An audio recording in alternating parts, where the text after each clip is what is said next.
Why can't an African become pope? It's a question that lingers, not shouted, not protested, but quietly passed between believers. It comes up in whispers after Mass, in conversations among seminarians, in quiet reflections among African Catholics around the world. The Catholic Church says it is universal, one body, one family.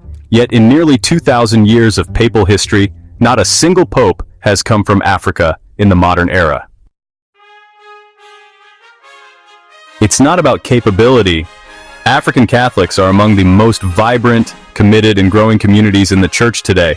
The numbers tell the story. Over 250 million Catholics live on the continent. Vocations are thriving. Seminaries are full. Churches overflow on Sundays. And yet, when it comes time to choose the Pope, Africa is always left watching from the sidelines. So again, why? To understand it, you have to look beyond religion. This isn't just about theology or holiness. It's about systems, history, power, and a deep-seated discomfort with changing what leadership in the Church has always looked like. Start with the Vatican itself. It is, at its core, a European institution. Its politics are old, its customs are older, its image almost frozen in time. Even when it claims to represent all people, all languages, and all cultures, it still speaks Latin, literally and symbolically. So when an African cardinal enters a conclave, he's not just walking into a vote. He's stepping into centuries of assumptions about what leadership looks like, what intelligence sounds like, what tradition feels like. And even now, in 2025, most of those assumptions are still dressed in European robes. Let's talk about race. Not in an accusatory way, but honestly, the Church preaches the dignity of every human soul, but it has not fully reckoned with its colonial past. For centuries, Africa was seen by the Church as a mission field, a place to convert, to teach, to save. The idea that leadership might come from there, that was never part of the blueprint. Even today, there are subconscious biases, quiet, unspoken ideas that Africans are faithful followers, but not necessarily global decision makers, that they bring energy, not authority, that their role is to grow the Church, not guide it. It's not a conspiracy, it's something subtler, a kind of institutional inertia that resists being led by those it used to lead. And then there's the question of optics. Let's be real, optics matter. The Pope is not just a spiritual leader, he's a global figure. He meets heads of state, he's on magazine covers, he's expected to navigate politics, diplomacy, crisis, and the media. Would a black pope from Africa be given the same respect on the global stage? Would Western media take him seriously? Would world leaders defer to him in the same way they did to European popes, or even the Latin American one? It's uncomfortable to ask, but it's the kind of question that looms behind every conclave door. Some church officials worry, quietly, that the world isn't ready, that an African pope might be too jarring, too unfamiliar, too outside the Vatican mold. But here's the thing, the world has changed. The Church hasn't caught up. While churches in Europe are closing, churches in Africa are packed. While vocations in the West decline, African seminarians are preparing by the thousands. If leadership is about fruitfulness, about faith, about living the gospel, Africa is already leading. The only thing missing is the recognition.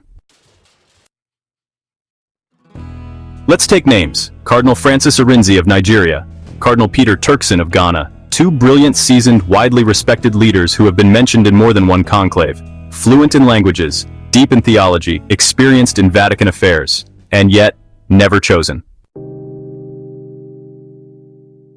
Why? Timing, they say. Politics, they say. But the truth is harder to admit. The center of the Church has shifted demographically, but not mentally. It still looks inward, toward Rome, even as the Spirit moves outward toward Kinshasa, Nairobi, Lagos, and beyond. Within Africa, Catholics know this. They feel it. Some feel pride at the Church's growth, but frustration at its global invisibility. Others shrug, used to being overlooked. They've seen the work firsthand, running hospitals, schools, refugee centers, orphanages. They don't need the Vatican's stamp of approval to know their faith is alive, but still, it would mean something. Imagine what it would mean for a child in Tanzania or Malawi to see a pope who speaks their language, who shares their skin tone, who comes from a village like theirs. Imagine the global shift in imagination, the signal it would send that holiness and leadership are not bound by geography or skin, that the Holy Spirit blows where it wills, including across the plains of Africa. But instead, that dream is paused, not dead, just delayed. Some in the church say Africa's moment will come, that it's just a matter of time. But time has a way of running out. Every missed opportunity sends a subtle message. Not yet, not you. And what about Africans themselves? Are they pushing for one of their own to be pope? Here's the truth. Many aren't. Not because they don't believe it's possible, but because they're too busy doing the work. African Catholics are focused on healing their communities, building schools, confronting violence, feeding the poor. They aren't campaigning for power, they're living the gospel.